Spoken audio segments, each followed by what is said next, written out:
নিজের লাইফে বেশ কিছু সম্মানের জায়গায় কিছু পার্সনকে বসাও, যে না এই লোকটা আমার উপর বিশ্বাস করছে, আমি তার বিশ্বাসকে নিচে নামতে দিব না।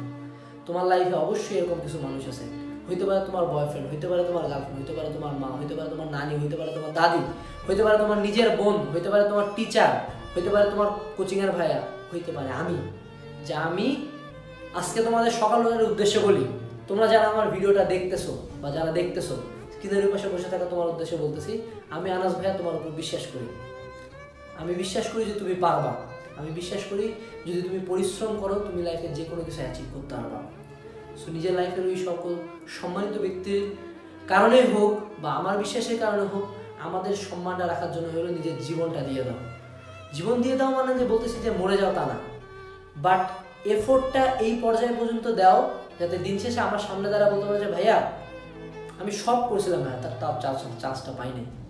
আর অ্যাকচুয়ালি সব করার পরে চান্স না পাওয়া বা খারাপ রেজাল্টটা হয় না, যাতে দিন শেষে নিজেকে বলতে পারো যে না ঠিক আছে সব দিছিস ভাই, আর নাই কিছু।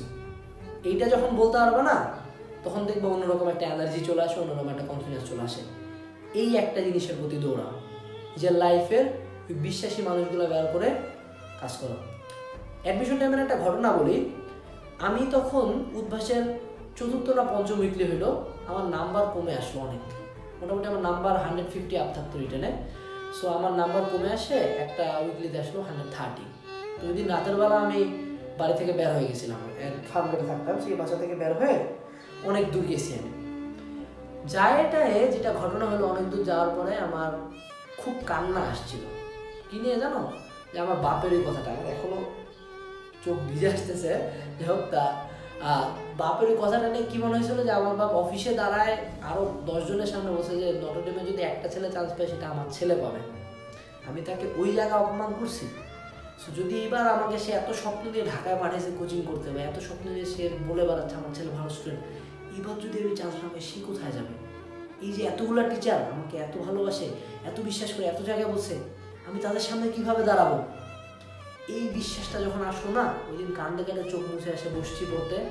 তারপর থেকে কোনো উইকলিতে আমার নাম্বার 160 নিচে নামে নেয়। এটাই হলো বিশ্বাসের মোটিভেশন, যে পজিটিভ মোটিভেশনটা কাজে লাগা। অপমান ভিতরে আগুন জ্বালায়, বাট ভালোবাসা মরার পরেও পরিশ্রম করার শক্তিটা দেয়। তুমি যদি কোনো, যেমন আমাদের জাতীয় নেতা বঙ্গবন্ধু শেখ মুজিবুর রহমান জাতির পিতা, তার কথায় মানুষজন যুদ্ধতে ঝাঁপায় পড়ে মরে গেছে, শরীর নাই, হাত নাই, পা নাই, তাও যুদ্ধ করছে, কারণ তাকে ভালোবাসতো।